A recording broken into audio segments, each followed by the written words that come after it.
Price Lord. ஆண்டவராகிய இயேசு கிறிஸ்துவின் நாமத்தினாலே இந்த 68வது நாள் ஜெபத்தில் உங்களை சந்திக்கிறதுலே நான் மிகவும் மகிழ்ச்சி அடைகிறேன்.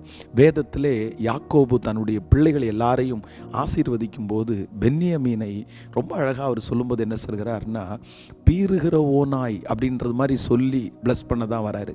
ஆனால் அந்த ஆசீர்வாதத்தின் மேலே பென்யமீனுக்கு அவ்வளவு நாட்டம் இல்லை. அதற்கு பிறகு மோசேயினுடைய நாட்களிலே வேதம் சொல்லுகிறது, அந்த பீறுகிற ஓநாய் என்கிற சொல்லுகிற அந்த காரியம் கர்த்தருக்கு பிரியமானவன் அப்படி என்று மாற்றப்படுகிறது. ஆண்டவருடைய பிள்ளைகளை, நம்முடைய பெயரை மாற்றுகிற கர்த்தர்.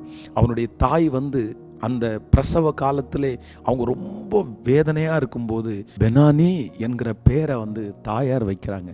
அதற்கு அர்த்தம் வேதனையின் மகன். உடனே அவனுடைய தகப்பனார் மாற்றி, இல்லை பென்யமீன் அவன் வலக்கையின் மகன் அப்படின்னு அவருடைய பேரை மாத்துறாரு. நான் நம்புகிறேன், இன்றைக்கு இந்த சத்தத்தை கேட்டுக்கொண்டிருக்கிற ஆண்டவருடைய பிள்ளைகளை, பல இடங்களிலே உங்களுடைய பெயர் வித்தியாசமாய் உச்சரிக்கப்படலாம். என்னென்னமோ சொல்லி, நான் முன்னாடி என் பேரை சொல்லி பின்னாடி என்னென்னமோ பேசுகிறாங்க. என் பேர் கெட்டு போய் கிடக்குது. கடன்காரின்ற பேரை வாங்கிட்டேன். எவ்வளவு பேரை வாங்கணுமோ எல்லா பேரையும் வாங்கிட்டேன்.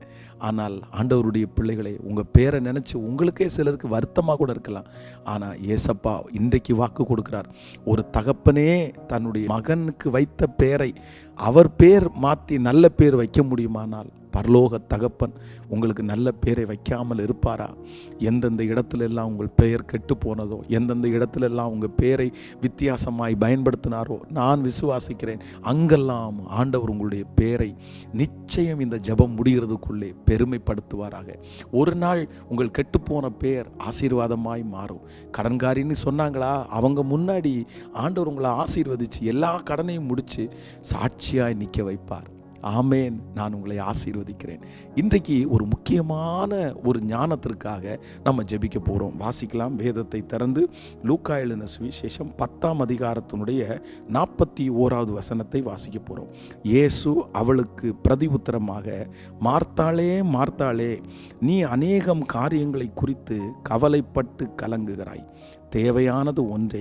மரியாள் தன்னை விட்டு எடுபடாத நல்ல பங்கை தெரிந்து கொண்டாள். ஆண்டவருடைய பிள்ளைகளை, இந்த இடத்துல உங்களுக்கு இந்த சம்பவம் தெரியும் அப்படின்னா, மார்த்தாள் மரியாளுடைய வீட்டிலே ஆண்டவர் ரொம்ப இன்பமாய் சந்தோஷமாய் கர்த்தர் போவார். அவர்கள் ரொம்ப அன்புள்ளவர்கள். அப்போது இந்த மார்த்தாள் இயேசு வருகிறார் என்று கேள்விப்பட்ட உடனே அவங்க சமையலில் ரொம்ப மும்முரமாகறாங்க. சரி, இந்த குழம்பு வைக்கலாமா, அந்த குழம்பு வைக்கலாமா, இதை வைக்கலாமா, அதை வைக்கலாமா, ஆண்டவருக்கு இது பிடிக்குமா அப்படின்னு ரொம்ப அவங்க வேலை செஞ்சுட்டே இருக்காங்க. ஆனால் மரியாள் ஏசப்பா வந்த உடனே அவருடைய பாதத்தில் போய் உட்கார்றாங்க. அப்போது இவங்களுக்கு ரொம்ப கஷ்டமாக இருக்குது. ஆண்டவரே, நான் இவ்வளோ ஒருத்தி கஷ்டப்பட்டு உங்களுக்கு சமைச்சிட்ருக்கேன்ல, வேலை செய்கிறேன்ல, அவங்க கொஞ்ச நேரம் எனக்கு ஹெல்ப் பண்ணுறதுக்கு அனுப்பலாம் இல்லை அப்படின்னு சொல்லும்போது ஆண்டவர் சொல்கிறார், மார்த்தாளே மார்த்தாளே, நீ அநேகம் காரியங்களை குறித்து கவலைப்பட்டு கலங்குகிறாய். அப்படின்னா எல்லாத்தையும் இழுத்து போட்டு நீ செய்கிற, அதை செய்யலாமா இதை செய்யலாமான்னு செய்கிற, அதெல்லாம் வேண்டாம், தேவையானது ஒன்று தான் அப்படின்னு ஆண்டவர் சொல்கிறார். இதில் என்ன ஞானம் ஆண்டவருடைய பிள்ளைக்கு தேவைன்னா, சிலர் பார்த்திங்கன்னா ஒரு காரியத்தை எடுத்து அந்த காரியத்தை முடிக்க மாட்டாங்க. அதற்கு முன்பாக பார்த்திங்கன்னா 1000 காரியத்தை ஆரம்பிப்பாங்க. ஒரு தொழில் முன்னேறி அதுக்கு ஒரு நல்ல பேஸ் வந்ததுக்கப்புறம், அஸ்திபாரம் ஸ்ட்ராங் ஆனதுக்கப்புறம் திருப்பி பிரான்ச் ஆரம்பிக்கலாம், திருப்பி அங்கே ஆரம்பிக்கலாம். ஆனால் இது சிலருடைய பயங்கரமான ஒரு ஞானக்குறைவு. ஒரு வேலை ஒரு இடத்துல ஆரம்பிச்சாச்சா 10 நாளைக்குள்ள அங்கே ஒரு பிரான்ச், இங்கே ஒரு பிரான்ச், அதை செய்யலாமா இதை செய்யலாமா, ஆயிரக்கணக்கான வேலைகளை அப்படியே இழுத்து போட்டு கடைசியில் பார்த்திங்கன்னா ரொம்ப ஸ்ட்ரெஸ் ஆகி எதையுமே செய்ய முடியாமல் தவிக்கிற எத்தனையோ பேரை நான் பார்த்துருக்குறேன். ஆண்டவருடைய பிள்ளைகளே, ஒன்று ஆண்டவரிடத்தில் கேளுங்க, ஆண்டவரை எதை செய்தாலும் ஒன்றில் நான் நிற்கணும், அதை நேர்த்தியாக முடிச்சுட்டு அதிலிருந்து அடுத்த படியாக நான் வளர்கிறதுல தவறே இல்லை. ஒருவேளை உங்களுக்கு குடும்பத்தில் நீங்கள் சில அப்பாங்க இப்படி இருப்பாங்க, அதுக்கப்புறம் பிள்ளைங்க எப்படி இருப்பாங்க பாருங்கள், எல்லாத்தையுமே இழுத்து போட்டு செய்கிறது, கடைசியில் பார்த்தீங்கன்னா எல்லாத்துலேயுமே நஷ்டம். இப்படி பல மனிதர்களை நான் சந்தித்திருக்கிறேன். ஒரு டேலண்ட் உள்ள ஒரு பர்சன், ரொம்ப ஞானமான ஒரு பிரதர் அவர் ஒரு தொழில் ஆரம்பித்தார். திடீர்னு அந்த தொழில் நல்லா வந்துட்டு இருந்துச்சு. திடீர்னு ஒரு 3 இடத்துல ஆரம்பிச்சிட்டார். அவ்வளோதான், அந்த தொழிலை விட்டார். அதுக்கப்புறம் இன்னொரு தொழிலை ஆரம்பித்தார். அதை உடனே எனக்கு அங்கே இடம் தர்றாங்க ஏதோ ஒன்று சொல்லி அப்படியே ஆரம்பித்து அதையும் இழந்தார். இன்றைக்கு எதுவுமே இல்லாமல் அவர் இருக்கிறார். ரொம்ப கஷ்டமாக இருக்குது. அதனால் ஆண்டவருடைய பிள்ளைகளே, இன்றைக்கு நீங்கள் நிதானமாய் இருங்கள். எல்லாத்தையும் இழுத்து போட்டு செய்யாதீங்க. ஒன்று செஞ்சால் போதும், அதை பெஸ்ட்டாக செய்யுங்க, அதை நீட்டாக செய்யுங்க. இன்னும் நமக்கு நிறைய காலங்களை ஆண்டவர் தந்திருக்கிறார். ரொம்ப அவங்க செய்கிறாங்க, இவங்க செய்கிறாங்க, இவங்க 10 ஆரம்பித்தாங்க, அவங்க 10 ஆரம்பிச்சிட்டாங்க, அவங்களுக்கு இத்தனை பிரான்ச் இருக்குது, அவங்க இத்தனை ப்ராஜெக்ட் பண்ணுறாங்க, அவங்க வேற நம்ம வேற. ஒருவேளை அவங்களுக்கு அது சூட்டாக இருக்கலாம். அவங்க என்ன கஷ்டப்படுறாங்கன்னு நமக்கு தெரியாது. ஆனால் நீங்கள் நிறைய பண்ண வேண்டான்னு சொல்லலை. ஆனால் என்னென்னா, எல்லாத்தையும் ஒரே டைமில் இழுத்து போட்டு எல்லா பிரச்சனையும் ஒரே டைமில் கொண்டு வந்து ரிலாக்ஸ் இல்லாமல் ரொம்ப டென்ஷன் ஆகி உங்கள் உடம்புக்கு எடுத்து பணத்துக்கு எடுத்து நஷ்டமாகி எதுலேயும் கான்சன்ட்ரேட் பண்ண முடியாமல் அப்படி போகிற அந்த காரியத்தை வெறுத்துட்டு ஒன்றொன்னா மெதுவாக செஞ்சால் போதும். டைம் எடுத்து அழகாக நீட்டாக செய்யக்கூடிய பலத்தை கர்த்தர் கிருபையாய் தருவாராக. இந்த ஞானம் உங்களுக்கு அவசியமாக இருக்கும்னு நான் நம்புகிறேன். கண்டிப்பாக நீங்கள் ஜெபம் பண்ணுங்க. நிதானமாக போவோம்.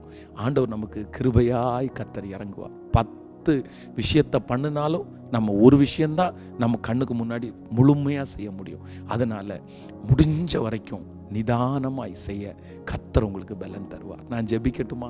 ஆண்டவரே, இன்றைக்கு இந்த சத்தத்தை கேட்கிற ஒவ்வொரு பிள்ளைகளுக்காக ஜெபிக்கிறேன். யாராவது ஒருத்தர் ஆண்டவர் சொல்லும்போது உடனே இதை பண்ணலாம், உடனே அதை பண்ணலாம், எல்லாத்தையும் இழுத்து போட்டு அங்கே கடன் வாங்கி இங்கே கடன் வாங்கி, எங்கள் பிள்ளைகளுக்கு அந்த மாதிரி ஞான குறைவு வேண்டாப்பா. கர்த்தரிடத்தில் நான் ஒன்றை கேட்டேன், அதையே நான் நாடி, ஆண்டவர் அந்த ஒன்றை பெஸ்ட்டாக முடிக்கணும். அதுக்கப்புறம் அதிலிருந்து பிரான்ச்சஸ் அப்படியே ஆரம்பிக்கட்டும். அந்த ஞானத்தை பிள்ளைகளுக்கு தாங்கப்பா. இன்றைக்கு அவங்க மனசில் எந்தெந்த காரியத்தை குறித்து ஆண்டவரே ஜெப குறிப்போடு இருக்கிறார்களோ அதில் ஒரு அற்புதம் நடக்கட்டும்ப்பா. இந்த 100 நாளில் எங்கள் பிள்ளைங்க ஜெபிக்கிற ஜெபத்திற்கு பதில் கொடுங்கப்பா. இன்றைக்கி நடக்கிற ஃபாஸ்டிங் ப்ரேயரில் நீங்கள் எங்களோட பேசுங்கப்பா. நன்றி. இன்றைக்கி மாலையில் நடக்கிற கூட்டத்தை ஆசீர்வதியும். திருச்சபையை நேசிக்கிற ஊழியத்தை தாங்குகிற ஒவ்வொரு பிள்ளைகளையும் ஆசீர்வதியும். இந்த நாள் எங்கள் பிள்ளைகளுக்கு ஆசீர்வாதமாக இருக்கட்டும். பிறந்த நாளை காண்கிற, திருமண நாளை காண்கிற பிள்ளைகளை ஆசீர்வதித்து ஜெபிக்கிறேன். உங்கள் கிருபை தொடரட்டும். இயேசுவின் மூலம் பிதாவே, ஆமென், ஆமென். God bless you. ஆண்டவர் உங்களை ஆசீர்வதிப்பார். 10 மணிக்கு ஃபாஸ்டிங் ப்ரேயர், மாலையில் 6:45 மணிக்கு நமக்கு final section. Thank you. Praise Lord.